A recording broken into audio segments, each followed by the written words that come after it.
The mountains of the Alaska Triangle are among the most dangerous places on Earth.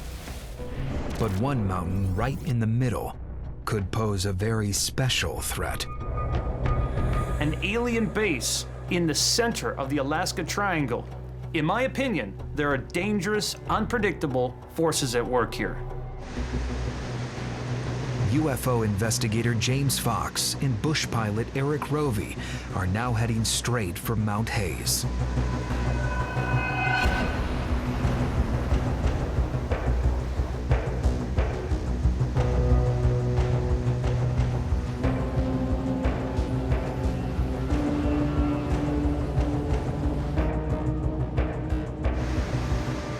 Well, you really get an idea of the sheer vastness of this area from the air. Where we're going is, we're 80, 90 miles away from the nearest town. You're out in the middle of nowhere. As I'm looking down here, there's no indication of mankind at all. Alaska's one of the few places that there's still wild country that hasn't had any human touch on it. It looks like it. Wow, this is incredible.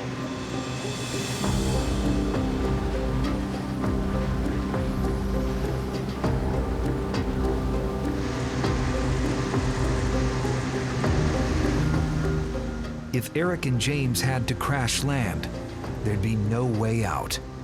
The heart of the triangle is one of the most hostile environments on Earth. Wow, this is phenomenal. It's just mind-boggling. At last, the towering mass of Mount Hayes looms into view. Oh my God, we're flying right towards Mount Hayes right now. Oh my gosh, that is absolutely surreal. That is colossal. I'm looking down for any indication of artificial structures, vents, doors, ports, anything that would indicate civilization. So far, I see nothing but vast wilderness as far as the eye can see. Then, the clouds begin to close in. We've got some weather here. Wow. If the vastness and the remoteness doesn't keep anybody else out of here, the weather sure does. That is zero visibility as far as I can tell. Yeah, same here. Out here, flying with no visibility is suicidal. But James spots an opening in the cloud. Is that a glacier down there to the right? Yep. This glacier. Eric can't fly too close to the mountain, so he's going to try to land on the glacier. Now, are those fissures, the glacier down there? Crevasse. Crevasses? Yeah, We definitely don't want to land in a crevasse, I'll tell you that much. No, sir. I mean, could a crevasse like that swallow up a plane? Oh, for sure. Oh, yeah. You could hide a city bus in there. You never know it. So, the size of a man-made door. You got your work cut out for you, James.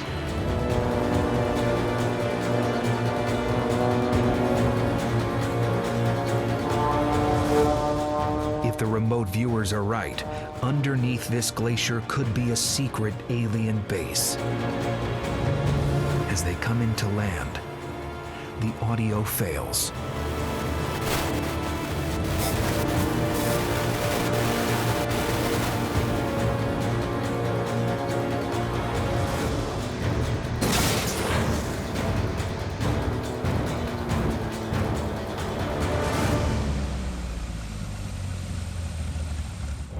Really impressed me.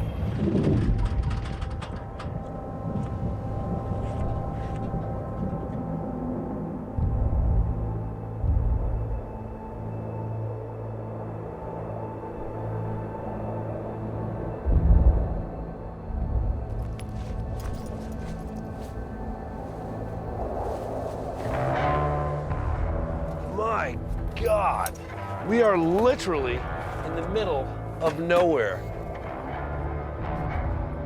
Wow. Hey, how far are we from civilization? About 90 miles from Healy. So we're not making out of here without the airplane. No, no, you're not walking out of here. Boy, this is about as remote as I've ever been, that's for sure. I can't believe we just landed on a glacier. That was unbelievable.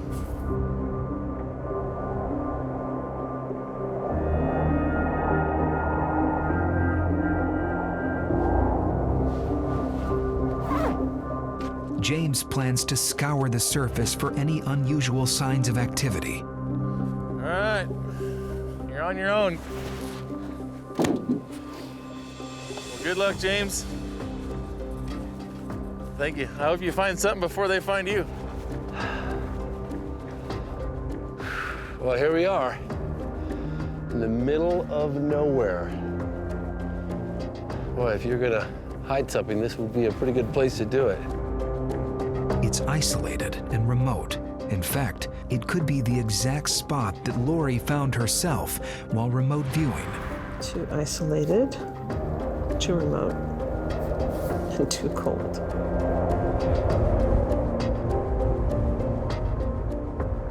Wherever I was felt very cold, very icy, and very flat and expansive. Suddenly, flat in the middle of a mountain range begins to make sense. Here, the glacier is so flat, it becomes a bush pilot's runway. I'm just gonna go to a good vantage point. I brought some binoculars. I brought some electromagnetic gear.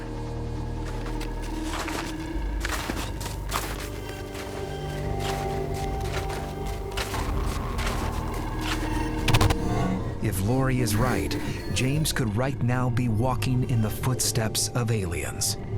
There was an area off to my left that was raised and rounded, and it felt like it was an entrance to these tunnels.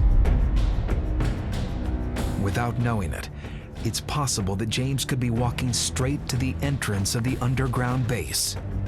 Is he going to find the evidence he's looking for?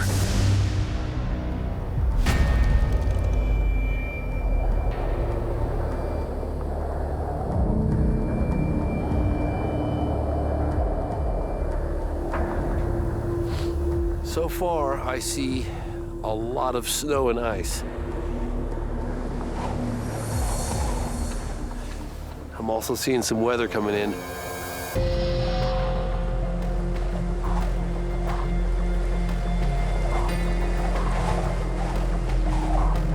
James's electromagnetic reader should detect if there's any unnatural background activity.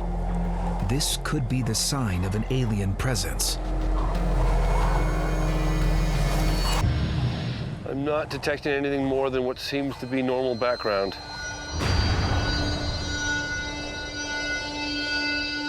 James, let's go.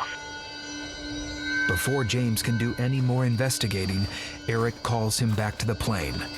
They need to get out before the weather makes taking off impossible.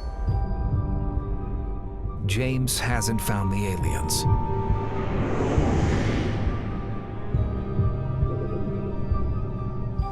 But it's simply impossible to see beneath the mountain.